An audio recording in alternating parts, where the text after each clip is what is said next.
Okay, hi everyone. Thank you so much for joining us this afternoon.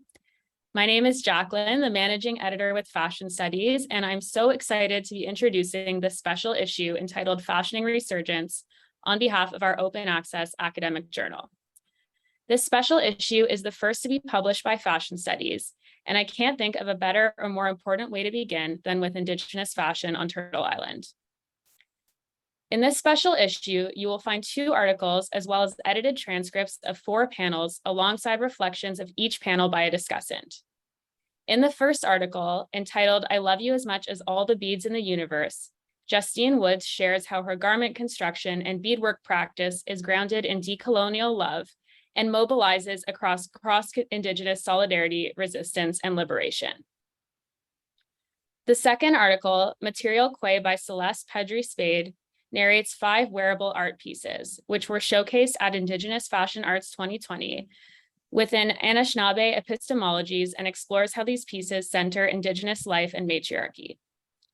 The 4 panels explore the openings and challenges of honoring connections to ancestral knowledge in digital textile exhibitions, the role of beadwork circles as a decolonial practice and the impact of the COVID-19 pandemic on them, the experiences of collaborating with fashion brands when drawing upon traditional methods for the designing of Indigenous clothing and accessories, and a discussion of the values and practices that underpin land-based fashion.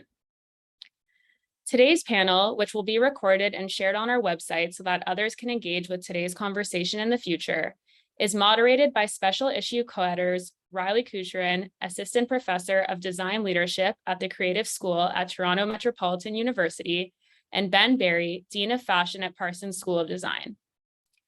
Riley and Ben have worked hard to ensure this special issue does justice to the powerful research, conversations, and creative work that this issue offers a platform to. Thank you both. Our panelists today are extremely accomplished and talented people, so this brief introduction is only some of the important work that they are doing in their respective fields. Shandine Brown is the Henry Luce Curatorial Fellow for Native American Art at the Rhode Island School of Design Museum. Sage Paul is the co-founder and executive and artistic director of Indigenous Fashion Arts. Amber Sandy is the senior manager of Anishinaabe Kendasowin Science North and Dynamic Earth. And finally, Justine Woods is a doctoral candidate in the Media and Design Innovation Program at Toronto Metropolitan University. We are so looking forward to you sharing your insights and work with our audience and readers, and thank you for joining us today. If you are deaf and use ASL to communicate, please let us know in a DM. We do have ASL interpreters and would like to make sure that you have full access. And now I'll pass things over to Riley. Thank you. Thank you so much, Jacqueline. Hello, Bojo, Ani. My name is Riley Kucherin. I'm so happy to be here. I'm so happy to visit with our panelists tonight. I feel like we don't get to see each other often enough, and visiting and building relations is such an important part of Indigenous research, knowledge generation, and moving this Indigenous fashion movement forward. So I'm so excited. I'm coming at you from the downtown Toronto campus of Toronto Metropolitan University, but I am missing my home up in Beekdagong Nishnawbeg or Pick River First Nation. So the goal of today is to introduce the panel, to launch the special issue, but also there's a bit of a theme. All of the people here today are connected to Indigenous fashion and also education. And so we thought as the topic for tonight, we would look at that intersection between this Indigenous fashion movement that's burgeoning and flourishing and so beautiful, and the role of institutions, universities, colleges, community education programs, museums, and how can we support? What should that relationship look like? As an assistant professor, I teach both non-Indigenous and Indigenous students. I've been working on some Indigenous curriculum here at the School of Fashion, but I also see my role as a connector and finding those points of collaboration between Indigenous communities and institutions like Toronto Met. I remember being a student, an Indigenous fashion student, and not having many citations. There was a thesis by Jessica Metcalf, and then Karen Kramer released the book Native Fashion Now, and I remember like highlighting that entire book. I was like, wow, Indigenous fashion in print. And so I think what we are hoping to do with this whole Fashioning Resurgence project is really create those citations and allow future generations of Indigenous and non-Indigenous students to see themselves in literature and in books, and to cite it, and to continue to develop these thoughts and these theories and the action that comes with Indigenous fashion. So it's so great that Fashion Studies is an open access journal. There's no paywalls, there's no, hopefully no barriers to access these incredible panels and new articles. And I think also this Fashioning Resurgence project models this collaborative form of knowledge generation. What appears in the special issue are transcripts of conversations that actually took place in 2020 at the last Indigenous Fashion Arts Festival. And we found that really important because those conversations, those times that we can get together and visit, model how knowledge generation happens in Indigenous communities. It's about being in relation and talking out ideas and moving the conversation forward. So we're so happy that those conversations can live on in fashion studies. And with that, I'll turn it over to Ben to give a bit more context about this issue. Thanks so much, Riley, and hello, everyone. Yeah, this issue, I think being here really represents almost a 7-year journey for us in thinking of this work to start humbly to indigenize parts of the School of Fashion at Toronto Metropolitan University. So my name's Ben, I'm a Jewish settler, and I'm currently on Lenape territory at Parsons School of Design. And I think really of my own role in this work is to use the position I have in academia to create space, to obtain and redistribute resources, to support Indigenous students and scholars, and ultimately to try to just offer support and assistance however I can to help. And I think this journey, starting with Riley when they were a student to now as a faculty member, has been part of this journey to really try to create space and shift the work at the School of Fashion. So the School of Fashion at TMU started to think seriously about Indigenous fashion in 2015.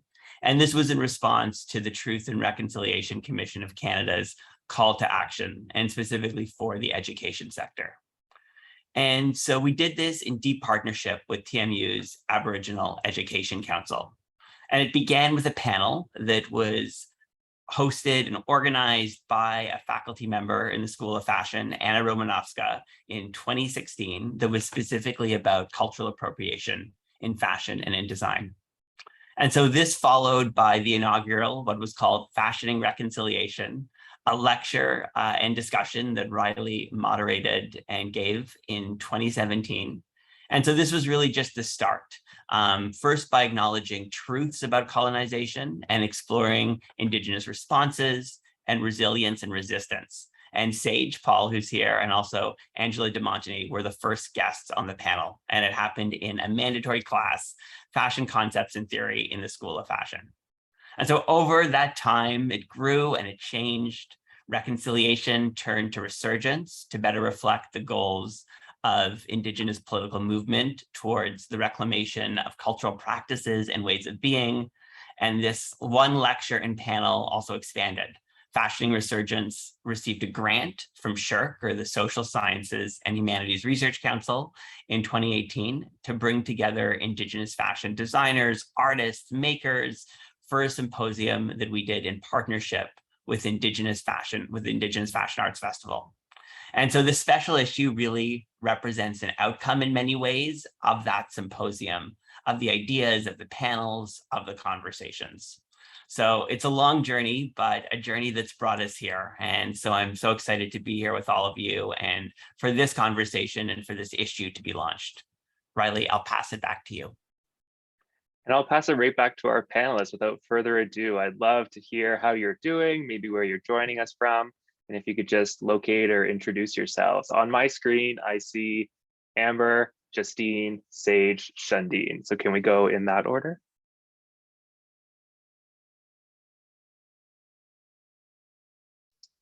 You're muted. Zoom life.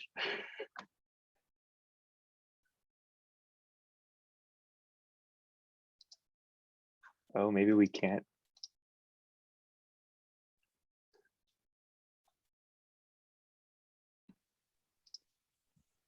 think a co-host or a host needs to allow. There we Can you go. hear me?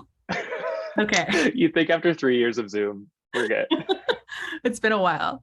Ani, everybody, it's so nice to meet you. My name is Amber Sandy, and I'm currently coming from Thunder Bay, so the territory of Fort William First Nation, and sort of looking out at Animkee Waju, and really, really happy to be here. I'm here for work this week, but my home territory is Neashinanigming, which is also known as Cape Croker. And I currently live just near Sudbury, along the French River. And yeah, I'm really happy to be here. I'm doing really well and just excited, kind of want to echo what you said, Riley. It's so nice to see some friends and other people who are joining this, even that I recognize names and faces, and I just miss visiting with everybody. So miigwech.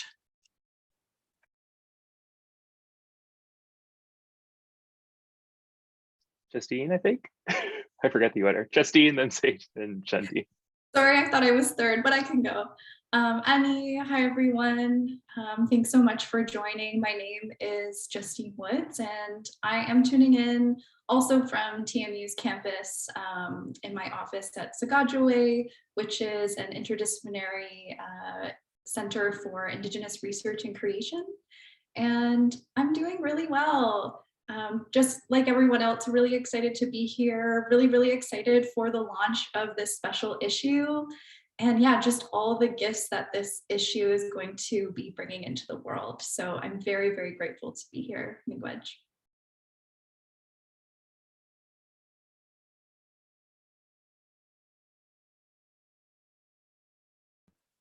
Oh, me now, right?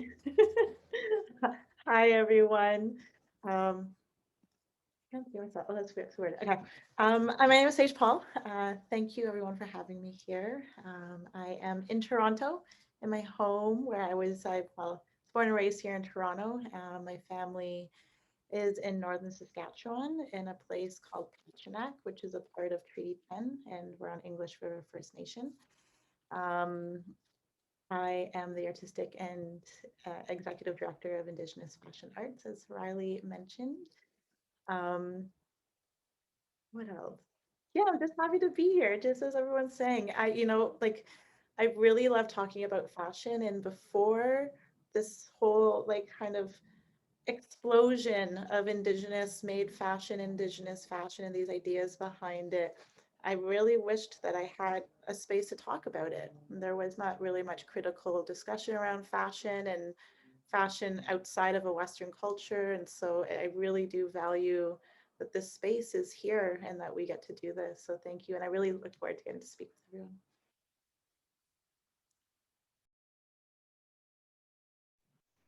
Yeah, everyone. Hi, everyone. She'e Haley Shandine Brown Yanishia. So hi, my name is Shandine Brown. I'm Navajo from Northern Arizona, and I'm joining you today from Temecula, California. I'm here for the ATOM conference. So I'm on the homelands of the Pechanga Band of Luciano Indians, but I work at the Rhode Island School of Design as the curatorial fellow for Native American art, and that is on Narragansett homeland. So I'm so excited to be here with y'all today. I'm a really big fan of everyone's work, from Fashion Studies and Riley and the panelists, and a big ahehe or thank you to everyone for joining. It's so great to be in community, especially in the virtual realm where we can have kinship from all over Turtle Island. So thanks everyone, and I'm excited to chat. Thank you so much, everyone. Oh, such good vibes here tonight. I think for the first question, I want to throw it back to Sage. Indigenous Fashion Arts Toronto, Indigenous Fashion Arts, which takes place in Toronto. I think one of the amazing things about that is it doesn't resemble a mainstream fashion show, right? There's more to it. There's more stuff going on behind the scenes. There's panels, there's workshops, there's this vendor market. And so I'm wondering, why was it important to you? Maybe you hinted at it to include these conversations along with the runway presentations. Well, yeah, we just recently, in the last couple of years, we changed our name to Indigenous Fashion Arts from Indigenous Fashion Week Toronto to better encompass exactly what we're doing. And I would say the creation of it of all the programming that we offer takes into many things, many factors. Definitely in the way which I was raised. So like, creating access to whether it's materials or knowledge or community, people. And so really wanted to make sure that that was there. Personally, I went to fashion school and I had a very hard time accessing the industry after I finished school. I didn't have the money. Wasn't doing mainstream things.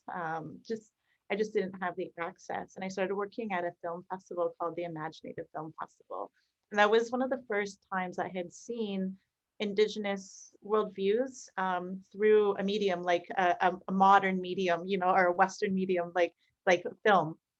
And so to be able to see our stories being told through people today through these different mediums was really inspiring. At that festival, there's film screenings as you would find at other festivals, but they also the focus was actually on the artists. And from my childhood of really focusing on community members and our community as a whole, but also at the festival focusing on artists as opposed to money, capital. It was just a different perspective. And when you look at it in that way, what do artists need to know? What do those who are purchasing from them need to know? What don't they have access to? So it really puts your mind thought into a different place of creating a space. It's not about creating the flashiest show. It was about nurturing our community. And I remember when you invited me to be on the panel for fashioning reconciliation, and it was just so exciting to get to know that work was happening, in pockets of our local community. And so it was really exciting to get to be a part of that conversation and talk about these things that are important to me and that I enjoy talking about. And it was, I guess from there is where we really started to look at how are we going to partner. And that's a really important part of what we do at Indigenous Fashion Arts is partnerships and relationships. Looking at sector innovation, I like to call it, but really it's about inclusion, making sure that everyone is involved. And if we don't talk about what's happening, what could happen, I don't believe change or innovation can happen. We really need to be talking it through. We'll get inspired, we'll get the ideas, and we'll keep moving. And so that first year we partnered on the first year, I believe. Yes, we have. You guys have been partnering. We've been partnering together since the first festival. And what I really love about, I guess, the academic community, academic world or space is the conversation, that idea of knowledge and sharing knowledge and research. And so I think it's really important to bring different communities and sectors together so we get these different perspectives on how we're sharing that information, and that the people who want to access it are able to access it. Those are some initial thoughts. Amazing. Yeah, I think what I'm hearing is that the space we needed to create for this beautiful thing that's Indigenous fashion needed a lot of different voices at the table. It needed a lot of different methods of those storytelling. Yes, you can tell a lot on a runway, but there is lots of context and depth and nuance that you also need to tell through a marketplace or through panels or through lots of things. So yeah, that's so beautiful. And I'm remembering, good memories of that very, very first one. We look so young. There's a photo and we look very young. I know a lot has happened in what is that, 5 years, 4 years? Yeah. Ben. Yeah, the panels are such an important part, and it's amazing how they kind of move from that kind of class discussion to actually happening at the festival. And I wanted to go next and ask Amber, because you were on a panel that is in the issue, specifically around land-based fashion. And I'm wondering if you could tell us a little bit about that panel and the focus of the conversation. Yeah, it's been a while. So I was recently looking back at the transcript that was sent to me from that panel, and it was a really awesome panel to be a part of. And I think, as somebody who's worked in science and land-based education and been an artist for a long time, I don't think I really ever considered myself being a part of fashion as much. And that kind of really excited me to be invited to a panel like that, because I was witnessing these people that I really look up to in the fashion world and being able to share our connections to the land and that kind of thing. And I remember a lot of our focus being on connections to the land and how we bring that forward, and relationships. And, you know, that's kind of what where everything starts. Like, we can't, even when I first learned how to bead, it's relationship based, you know. Everything that we do in terms of sharing with each other or learning information about how to pick up these land-based practices, they all have to come from our relationships. And it's such a beautiful way of interacting with the world around you, because for me, I really value my relationships with the land and relationships with moose and deer and fish, because those are the animals that I work with all the time to tan their hides and use their bones and create beautiful things for my family and friends out of them. So when I think about all of these practices, I really am focused on these relationships, and even how our relationships build. You know, everybody here witnessing your work and being friends with you and chatting with you on the sideline, and, you know, being able to build these relationships. It's why we get to see beautiful things like Toronto Fashion Arts come together with all of those people. And yeah, I think that's relationships are really heavy on my mind in a lot of things, and it's relevant in every way, not just art and fashion, but science and our communities. And all of the work that I do has to be rooted in that. And it's really important to me that I uphold those relations and respect them, and also teach future generations about that. Because one of the challenges in this digital age with us sharing everything over social media is, like, how do we help to encourage young people to enter into these relationships, right? Like, I have my hide tanning mentor, Brenda Lee. She means the world to me, and I would not be here today talking to you about this stuff if I didn't enter into, like, for me as an Anishinaabe person, a formal relationship with her, to build those relationships and to be able to learn from her and grow. And yeah, it's an important piece to talk about when it comes to community building too. Brenda fan club coming up in the chat from Katarina Brown. That's so amazing. And I'm looking forward to later in the panel. I definitely going to ask you about your work and your move from TMU up north, and what that's been like for you. But I'll ask Justine next what your contribution to this special issue was. Your lovely article and exhibit. Yeah, can you tell us about that? Yeah, so my contribution for the article was really born out of my Master of Design thesis body of work that I completed and defended a couple years ago now. I think it was spring of 2020, 2021. Oh, how time flies. But yeah, I really wanted to reframe my thesis document into a paper format and be able to kind of share it with the world in a way that was more accessible. And this journal, Fashion Studies, was kind of at the top of my mind for that, because of how accessible it is and being open access. And so, yeah, it was really kind of a journey, I would say, this body of work. It changed, it impacted me as a person so much. And so I'm really grateful to be able to share it in this way.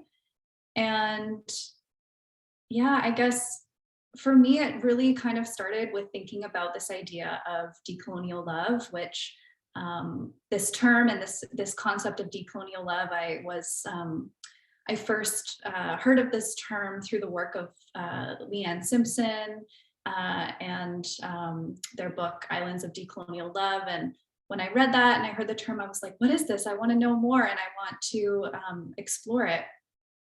And so within the journey of my Master of Design thesis, I really explored this idea of decolonial love through garment making and in relation to my own identity as a Penetangushin Abitawique half-breed, and thinking about the role that garments play in restitching our bodies as Indigenous peoples to the land and to our ways of knowing and being, and the way that garments support our body in multiple different harvesting practices, and specifically in relation to my home territory. And so it was a very personal journey that I also shared with my family as well.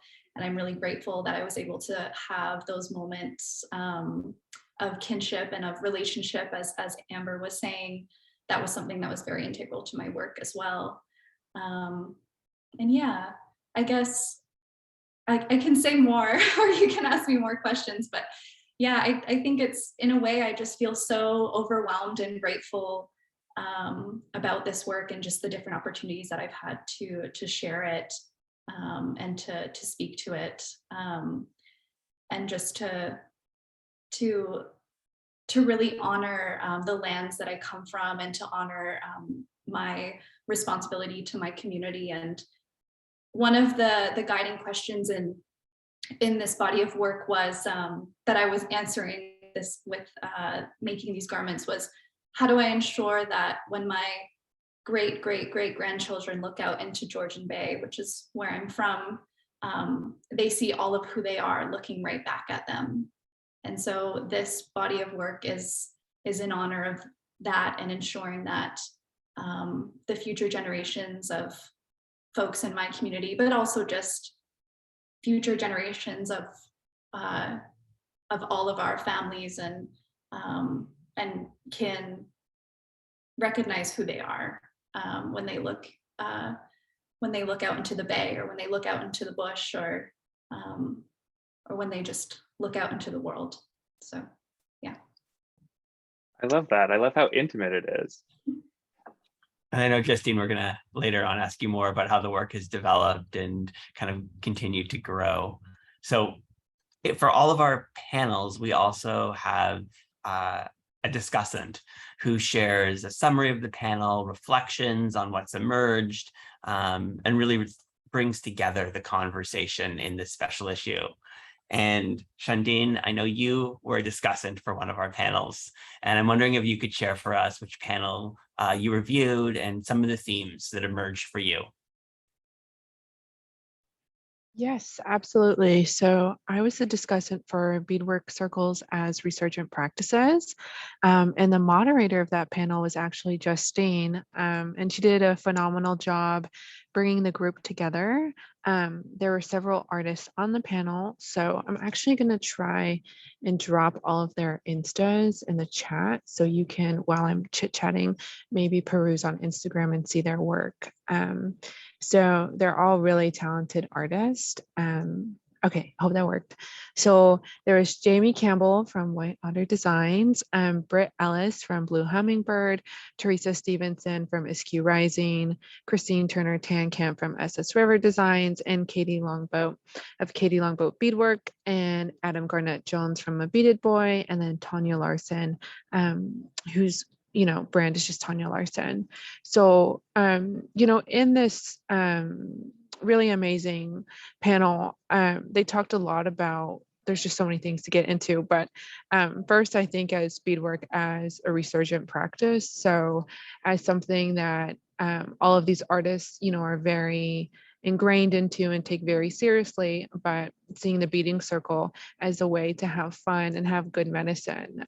So I kind of talk in the piece about, what is good medicine, especially considering when this panel took place, it was really in the height of the coronavirus pandemic. And I think a lot of us needed that kinship. And, it's so awesome to be in a beading circle in person and chat and laugh and maybe have some snacks and trade beads, but it's also really cool to do that in the virtual realm, kind of like this event today. I'm coming from Southern California, and I know folks are coming from all over Turtle Island. So it's great to be able to do a virtual beading circle where folks can work on their own projects from all over Turtle Island and have that relationship and kinship, especially as I think we think about Canadian, United States, and also Central and South American relationships as Indigenous people, because we all do beadwork. And so Katie Longboat showed, which was really sweet, the first piece that she ever beaded. And so I think one of the really special themes for me was seeing beadwork as a journey and as a process.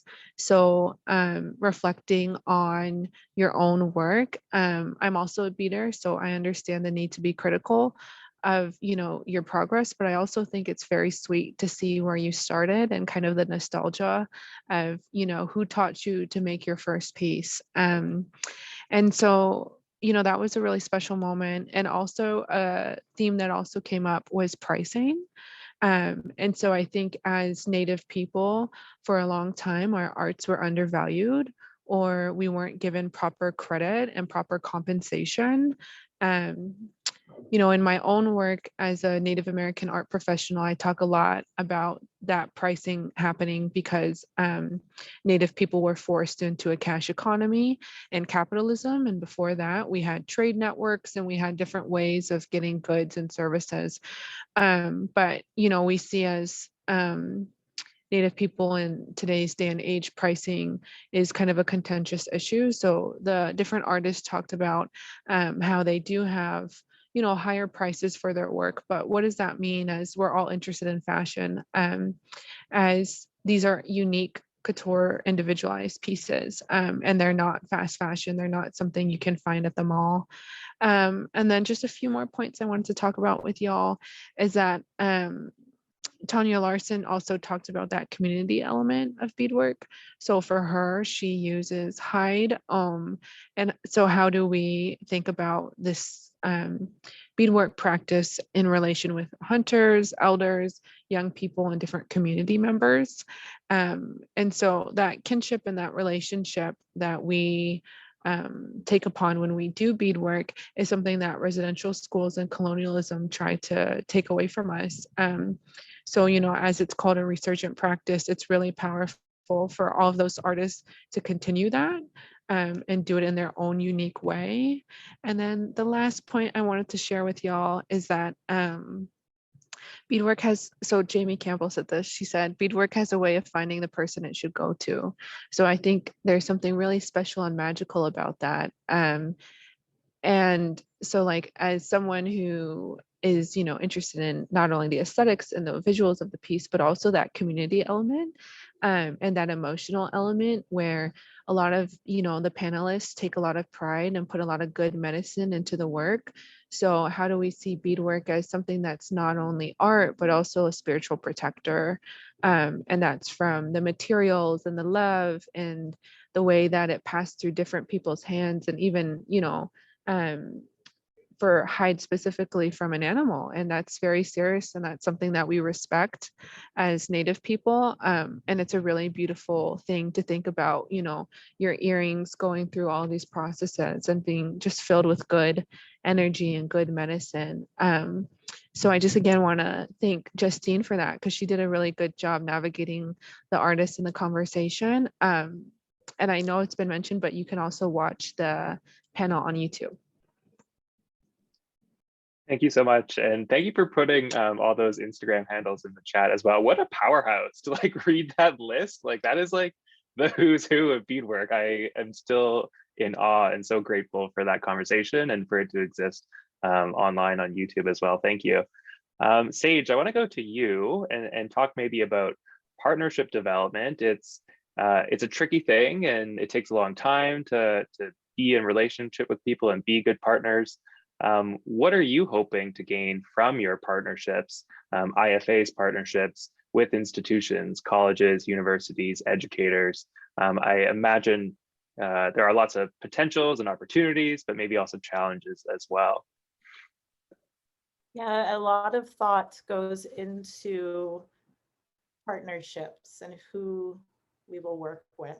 Not like cherry picking, but you know, there's prospects that come up all the time. We meet people all the time, and we really need to think about who we're going to partner with.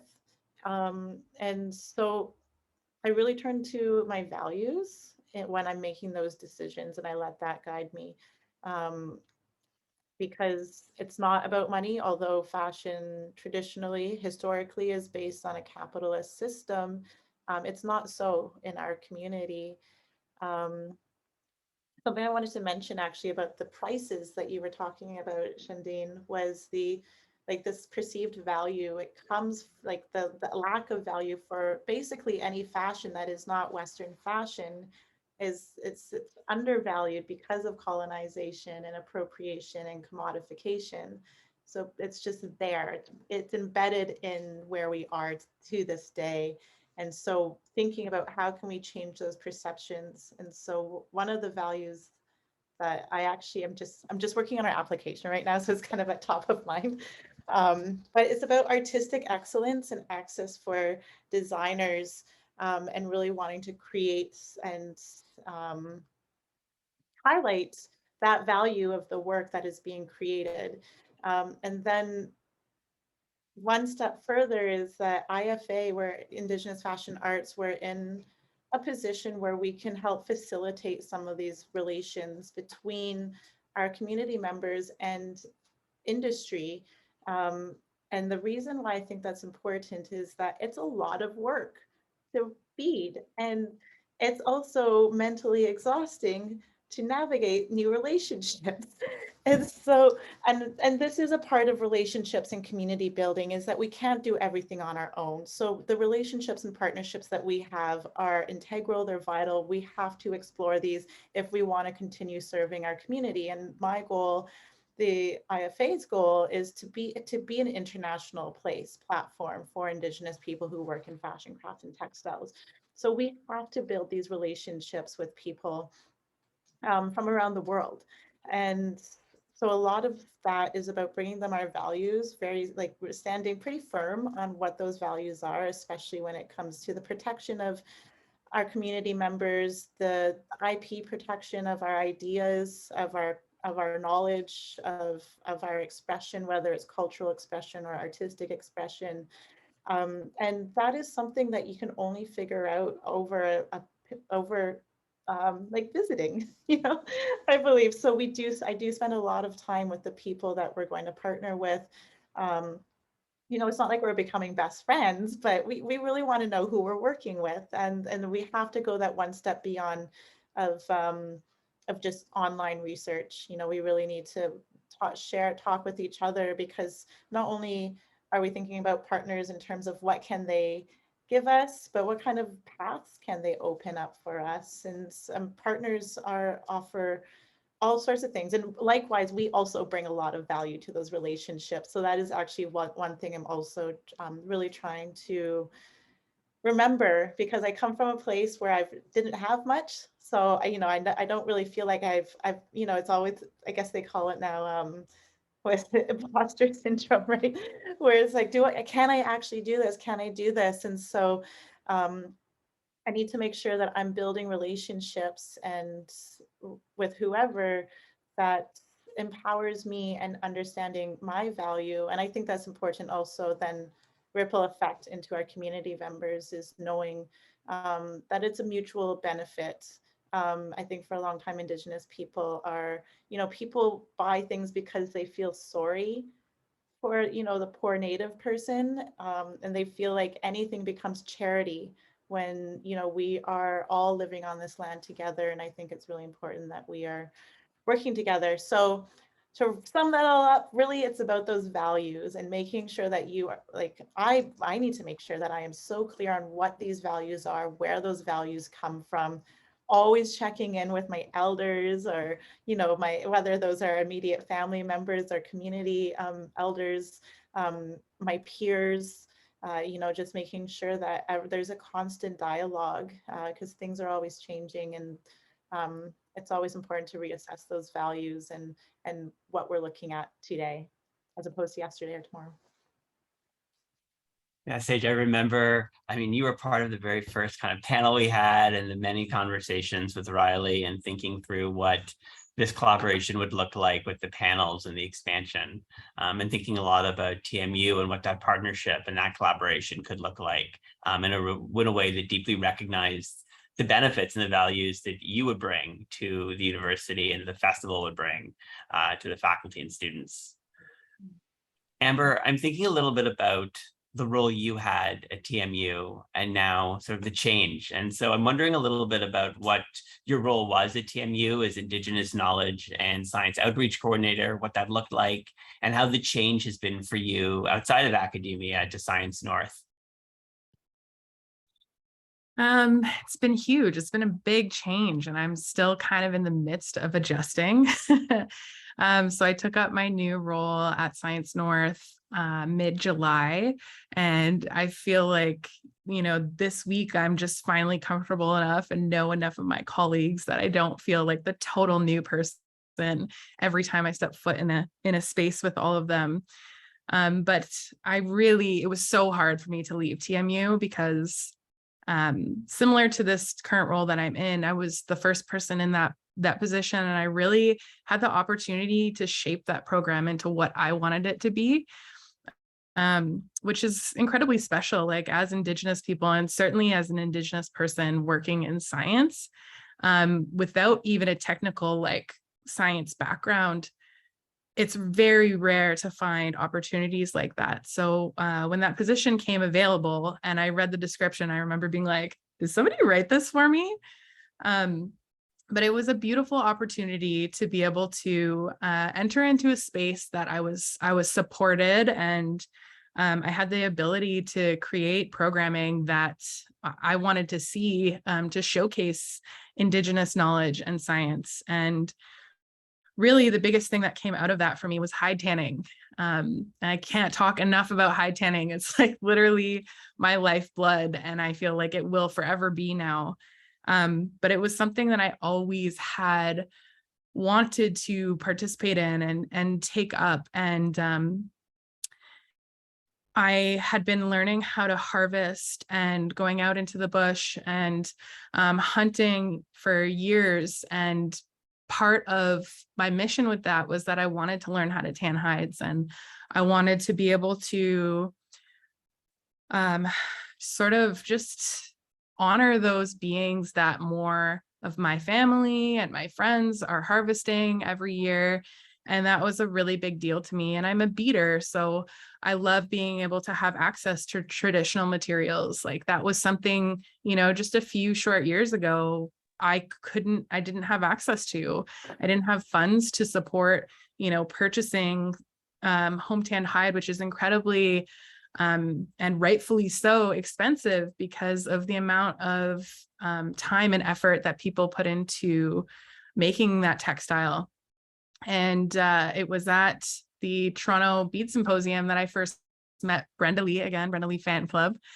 And I remember she was teaching a quill work workshop, and she handed everybody this little piece of home tanned deer hide that she had done herself. And it was my first time being able to work with home tanned hide, because I had spent years working in museum settings and, handling these beautiful objects that just smell like home almost.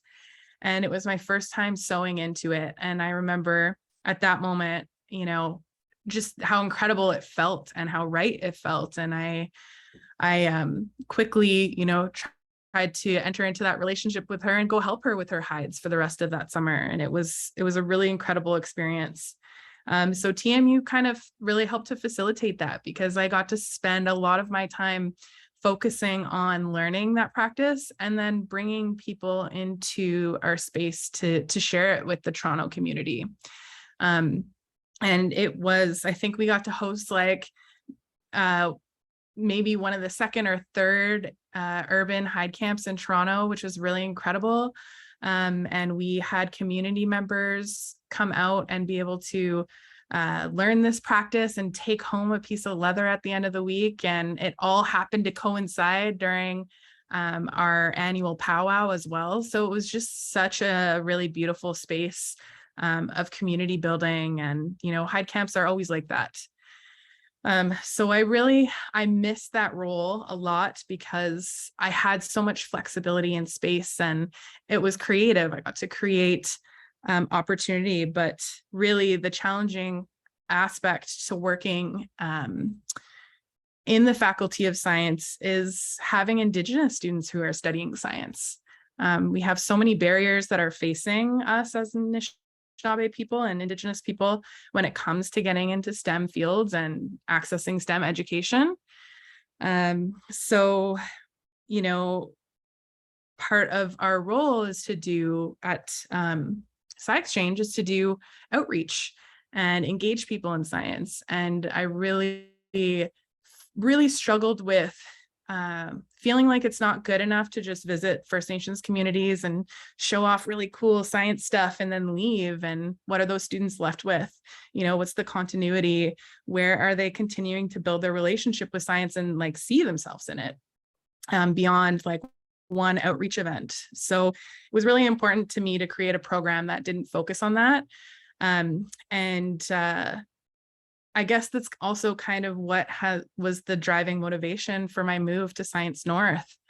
Mid-pandemic, we could all work from home, and I was like, I am moving up north. I've been waiting for this opportunity, and my partner is from Sudbury, so it was really nice to move up north and be closer to family and be on land that I spend a lot of time and have spent a lot of time building that relationship with.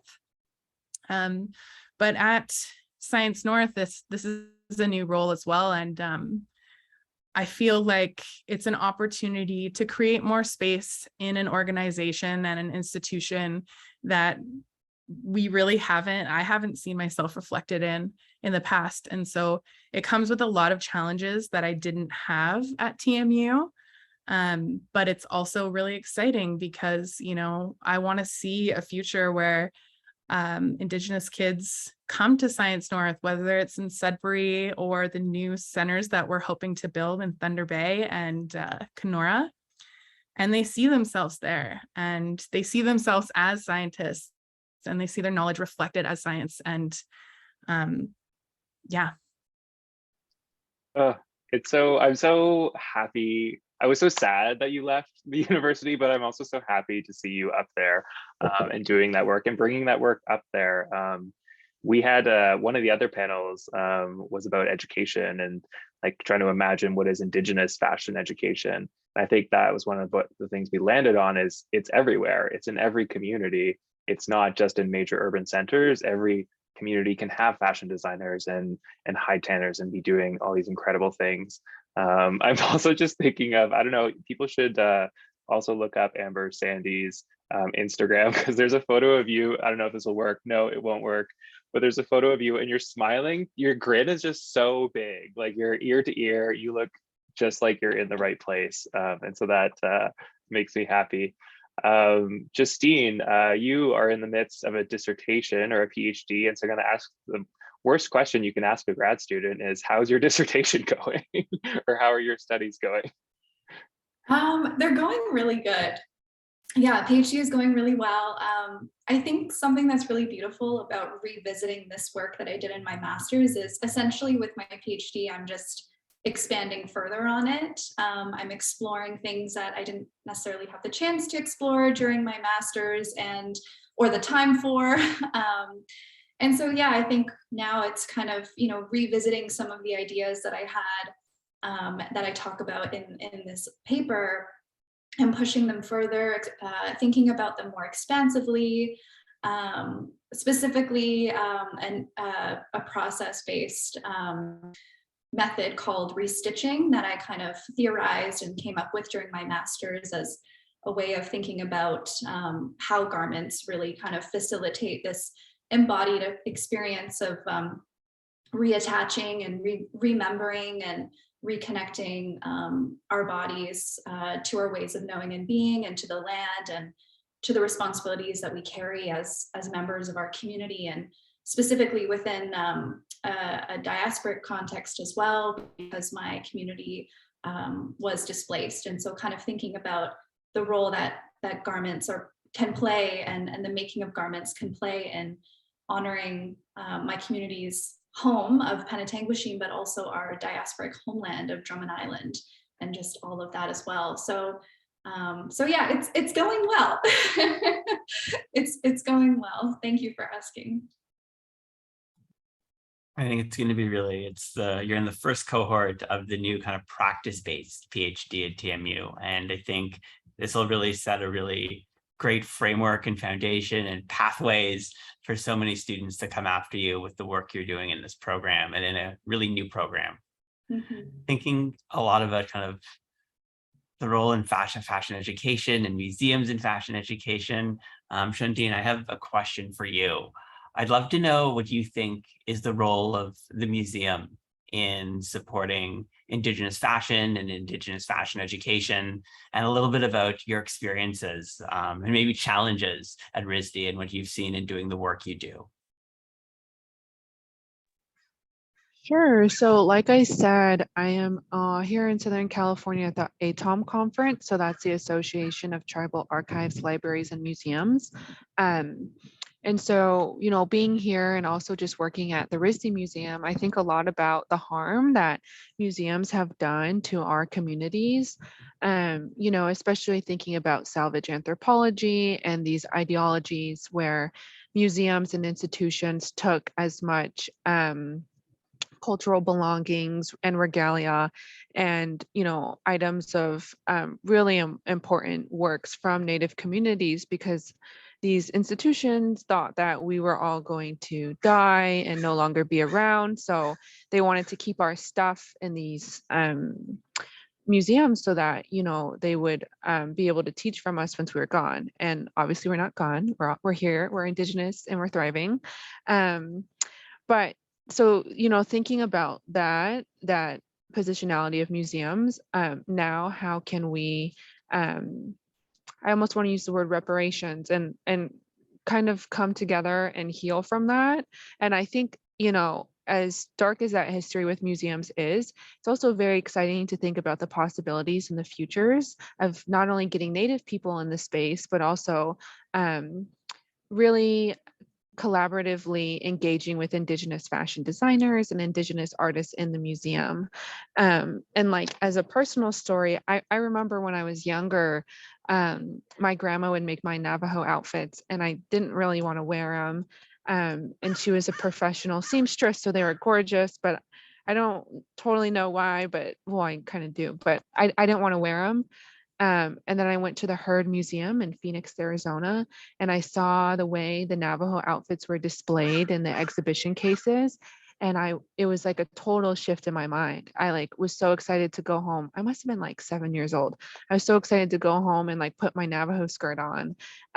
So there's a lot of power in museums and showing that our Indigenous clothing is not only art, but it's something to be celebrated and it's something to share with others. And it's also something that is like, you know, storytelling, because there's meaning and there's purpose in our designs. And so kind of like how I had that experience at the Heard, that's what I want other Indigenous people to have, especially thinking about, you know, these next generations and that celebration of our garments and our jewelry, I think is really special. Also, if you hear the crows, they're really excited about Indigenous fashion too. So they're making some noises. But so at my position at RISD, I work a lot with our costume and textile department. So they're really phenomenal. And we have a good amount of historic works there. And so I have been I just had an exhibition open called Being and Believing in the Natural World, where I have this Dakota Santee Sioux dress. It's a Dentalium Cape dress on view. And so one of the challenges I think of working with a historic collection, especially at a colonial institution, is not having a lot of information about the works. So, you know, I rely a lot on doing my own research to kind of disseminate that information to the general public. So like for that Dentalium Cape dress, the Fashion Fit in New York City, they had really great information about it. But if I could only have a time machine and go back in time, I would make sure that those makers, we had their names, because I think there's a lot of power in reconnecting pieces. Like one of my dream research projects is like taking historic Indigenous fashion in museums and reconnecting them with the descendants of the makers. I think that project would just take a lot of time. But like I said, that is a challenge that we have. And so on this specific dress, there's been panels added to the sleeves and to the length of the dress. So from my best guesstimation, I would think that the girl who wore it grew, and either auntie or mom or grandma put those panels in so that it would fit her again. And so that's definitely a challenge. But like I said, I work a lot with our costume and textiles department, and something that we're all really excited about are the contemporary Indigenous designers in the field. So I know that the Met has about 5 Native American designers in one of their Costume and Institute exhibitions. And so that's what we're kind of headed towards, is collecting more contemporary fashion designers. There's so much our students at RISD can learn from them, from, you know, a cultural perspective, an aesthetic perspective, and also an Indigenous fashion education point of view. And so, you know, it's a combination of things. But like I said, I think we're really in an exciting time. And it's beautiful to think about how we can come together and kind of right some of the wrongs that have happened in museums, or at least come together and try to heal collectively from maybe some of these uncomfortable histories.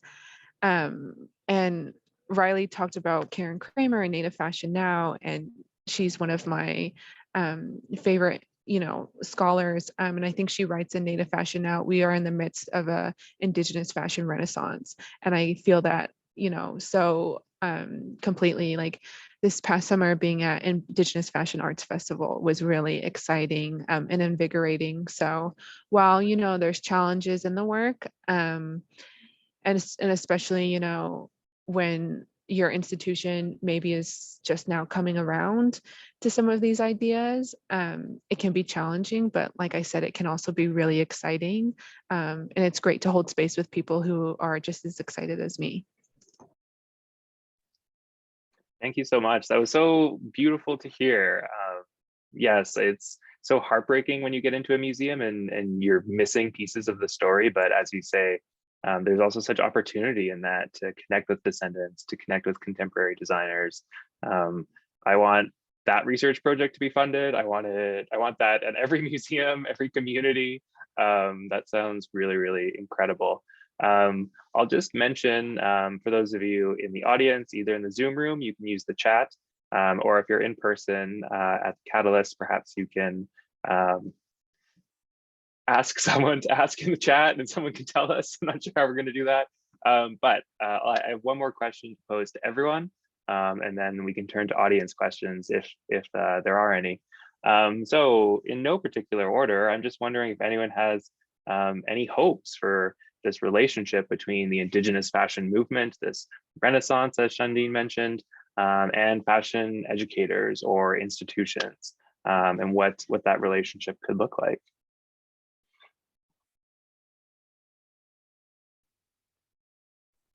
I think that oh, sorry, go ahead. I want to see, until all the needs are met for Indigenous communities, I really think that it's important that the institutions put a lot of resources into building those relationships.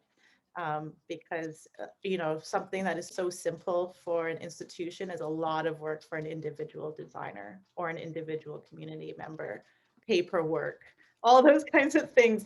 And it seems so small and petty, but I like, honestly, like it's still a very small community, and there's just a lot of supports there. And some people are living without some basic necessities, and talking about how our connections are to people who are really not in big cities. At Indigenous Fashion Arts, most of the designers we work with are on reserve, right? So I think it's really important to, like, we're saying we're supporting these communities, but what are we putting in place? And I think that's up to the institution and not small organizations or grassroots groups or community leaders to be doing that work. And that's also one thing I really love about working with you guys, Riley and Ben and Amber, that I'm seeing that traction happen. But I'd like to see that just happen across the board for it to be normal. And then eventually that Indigenous people's needs are just met. that we are able to live and not worry where breakfast is going to come. or whatever else it is. Thanks. I also totally agree with everything that Sage just said. And I was immediately thinking about how important it has been, certainly in the science world, for us to open up doors and start creating space for knowledge holders and elders to come in and be scientists and share their scientific knowledge. And it's the same thing in the arts world. You know, our family members and community members might not have fashion degrees and might not have ever studied like, you know, formal fashion studies or anything like that, but they're certainly expert makers and designers and creators. And that's knowledge that's been passed down for generations. And it's just so rich, like it's so rigorous and diverse. And so creating more opportunity for knowledge holders and elders should always be in the forefront, and for people to share that their stories and their connections with the land with other Canadians, I think is so important too. I mean, I think about that in Canada's context, but also the States. Like one of the challenges in my role constantly is trying to, I guess, convince people of the value of Indigenous knowledge. And I don't think it should be that way, because we are all of us who inhabit this land of Turtle Island have to build these relationships.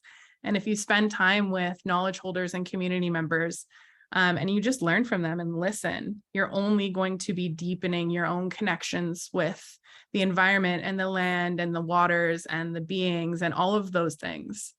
And I guess the other thing that it really has me thinking is, as a hide tanner, like the importance of our connections to textiles and reclaiming things that we typically, you know, just threw out or didn't give a second chance to. And I'm thinking about that class that I got to teach fish skin tanning in with you, Riley, and sharing, you know, go to your local sushi restaurant and ask them for pieces of salmon skin, and we'll teach you how to make this into a piece of leather, and then you can create something out of it. And hide tanning is so beautiful because it can connect people from all around the world. Like we all have hide tanning practices in some way, shape, or form across the world. And so, you know, by remembering and spending that time building those relationships with fish, even from a sushi restaurant in downtown Toronto, it just,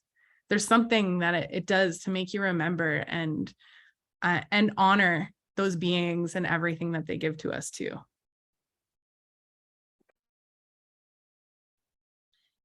Just to echo off of what Amber and Sage are saying, one thing that I really truly believe in is that our ancestors were and are the original fashion designers.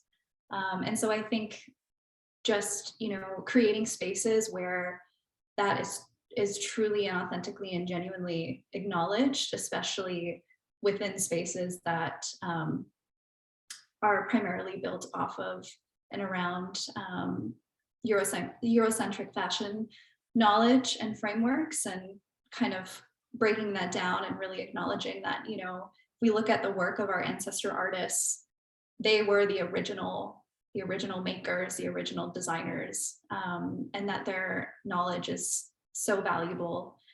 And I think also just opening up space where the way that we talk about all of this is just more accessible for our community members as well. One of the things that's really important to me when I'm doing my work, because I work primarily within the institution and academic spaces, is ensuring that like my family and my community members can understand what I'm saying. I make sure that every paper that I write and that I would like to publish and share with the world, that I get my mom and dad to read it so that they understand it. And if they can understand it and know what I'm saying, then it means that other folks can understand who are maybe not within these very exclusive, tiny, small 1% academic spaces. And so for me, the accessibility of sharing my work is very, very important. And just making sure that, just making sure that, you know, because the work that I do first and foremost is for my family and for my community and for my kin. And so I think, just making sure that we create these spaces so that they're included alongside and with the work as well. So I can just add on, I totally agree with everything that Sage, Amber, and Justine said. And something that's been on my mind is this idea of like indigenizing these institutions and museums instead of decolonizing.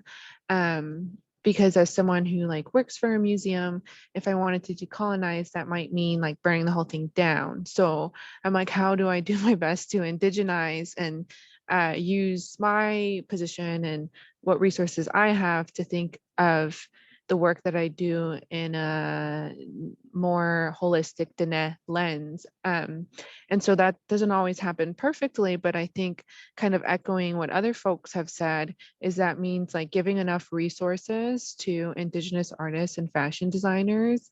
And money is definitely an aspect of that, but also time. That's something that I take very seriously and think a lot about.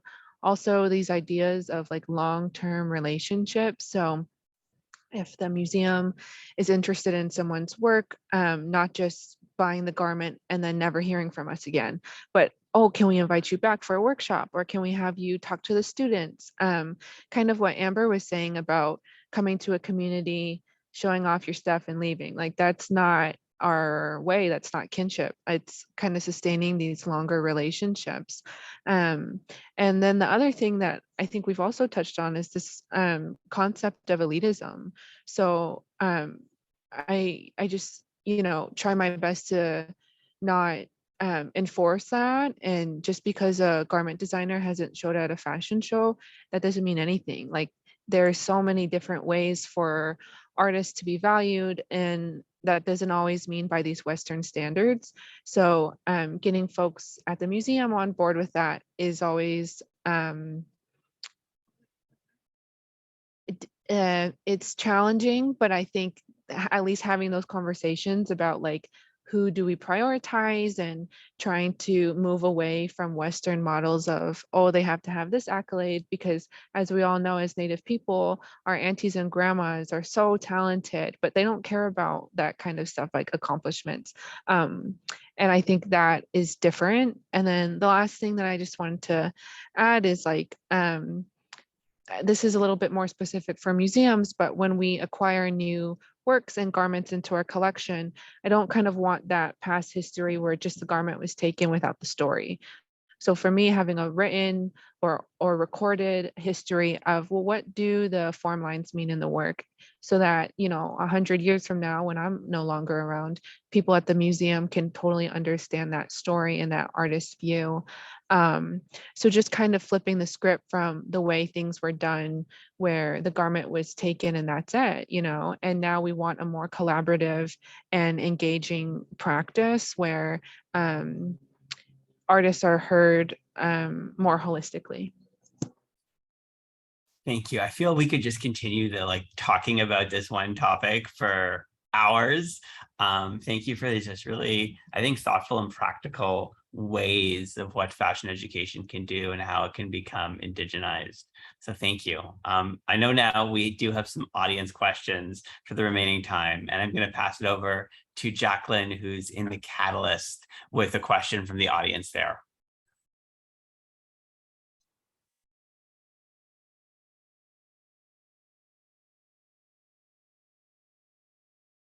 Let's see if Jacqueline is on, maybe it's coming to Zoom. I know there's a question. And if other folks here have any questions, please feel free to raise your hand. You can put them in the chat.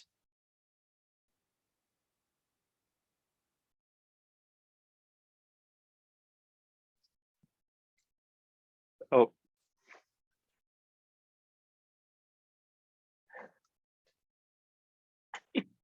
We have a live screening of the Catalyst at TMU. Hey, Mia. Yeah, there you go. Okay, just taking a second to figure out how this works. Okay, yeah. Anyone in the audience want to start?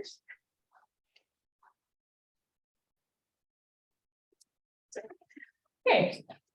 I can kind of start. Can everyone hear me? Okay, great.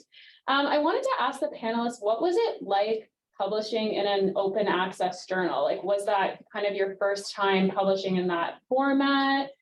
Did it feel different than other formats? Like, as someone kind of working in an open access journal, I would love to hear kind of the other side of that experience and what it was like.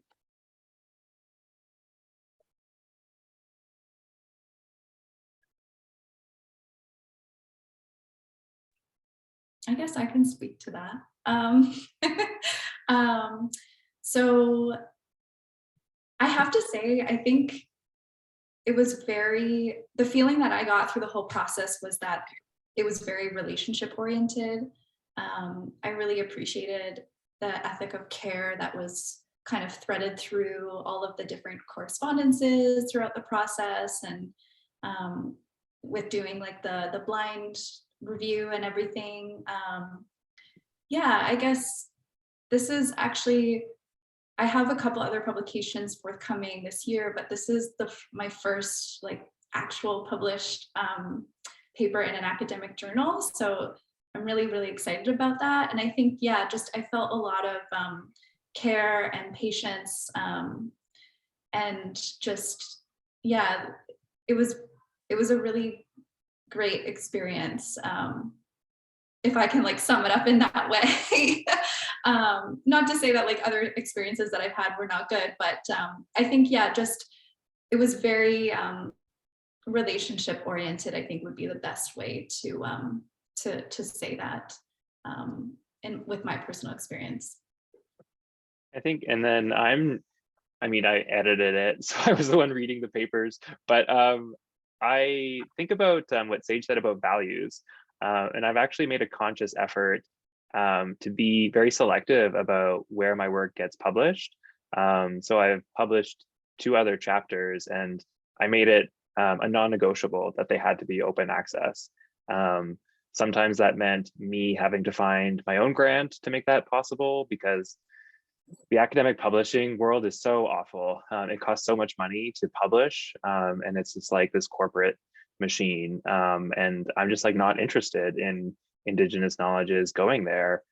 So there might be like the bigger fashion studies journals out there that might be like more prestigious to that academic world, but I'm not interested in that.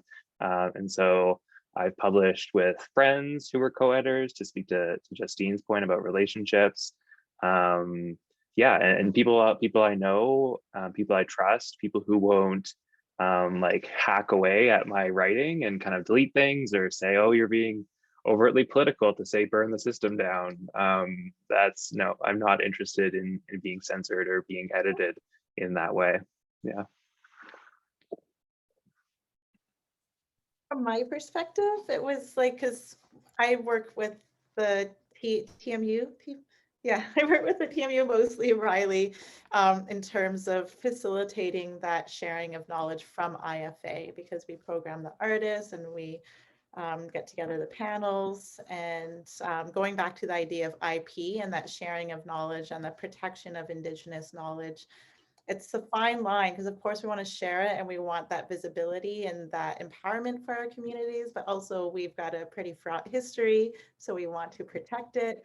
And I know when I work with institutions, I do come off as very like, I'm very direct, and just like, no, not this, yes, this, like how long is their ownership to images and words, and you know, Riley asking me like, can there be ownership in perpetuity, or do we do it per journal? I'm sorry, I don't know all the language around this. I don't know anything about academic journals other than I like reading them sometimes.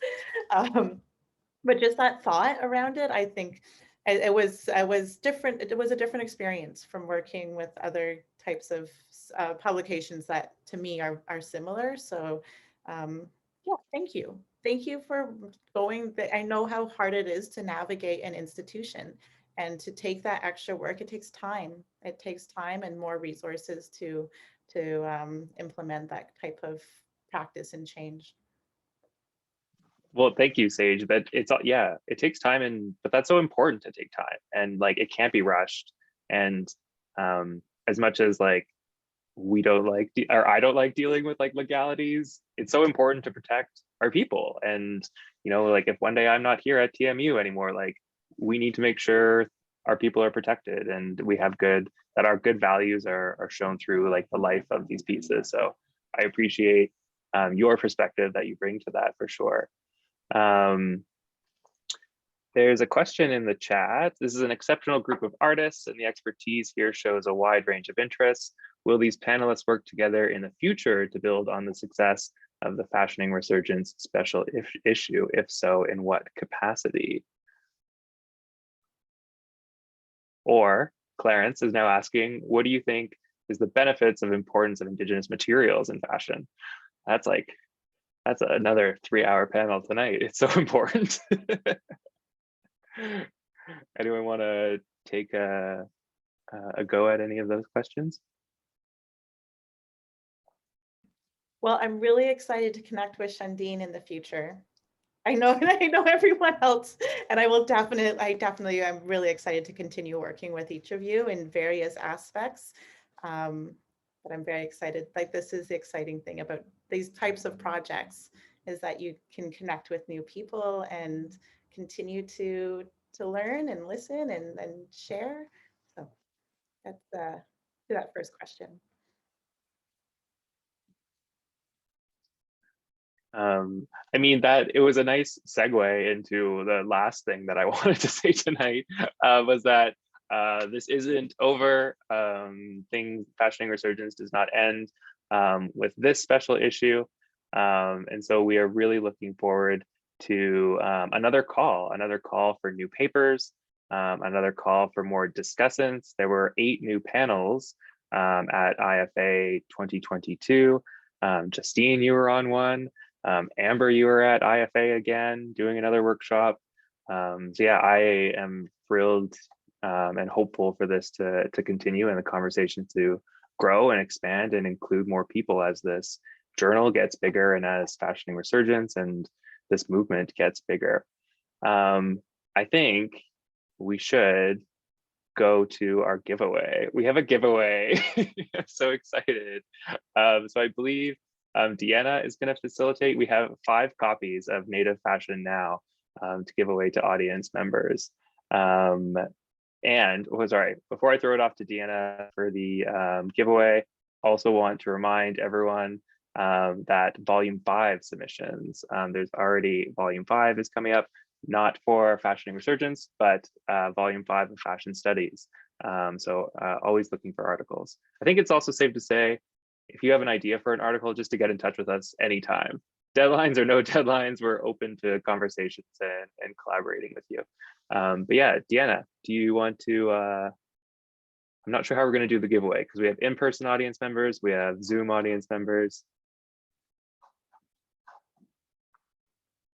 Oh, the giveaway winners are. Oh, this is like happening live right now in the chat. Angie Fontaine, congratulations. Trina Gasgas.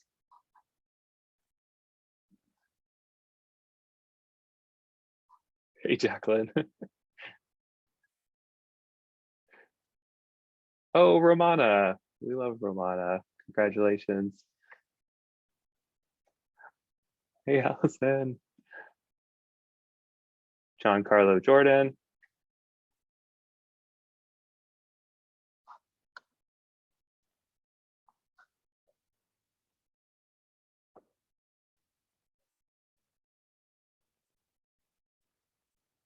And Jaina. Amazing. So if the 5 of you can connect with our team, love to give you, I'd show you a copy, but it doesn't work on Zoom. Love to give you a copy of that fabulous book, edited by Karen Kramer. So we want to express our most sincere, deepest gratitude to all of our contributors. Also, especially to TMU's Aboriginal Education Council for being like the OG supporters of this project, the School of Fashion, the Creative School, Shirk, Sage Paul, Carrie Swanson of Indigenous Fashion Arts, Special Issue Assistants, Jacques Ottman, Sarah Temeshiro, Fashion Studies team members, Jacqueline Marcus, Mia, I saw Mia in the audience there, Mia, Deanna Armeni, and Presley Mills, who designed the logo and brand identity for Fashioning Resurgence, these fabulous backgrounds as well. So yeah, thank you so much, Bama P. Until we meet again, to those on Zoom, those in person, thank you for coming out tonight.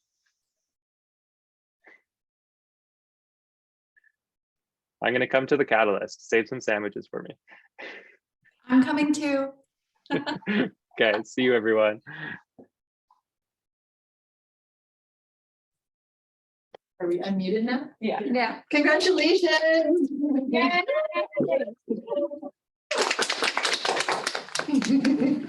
We also have a thank you gift for our panelists, which will be mailed to Oh, you. amazing. We'll be in touch. Can you tell us what it is? It's sorry, it's the Power of Style, yes, by Christian Lair. Okay, I'll see you soon. I'm gonna run over to the Catalyst. Okay. Thank you, everyone. Thank you. Thank you. Thank you.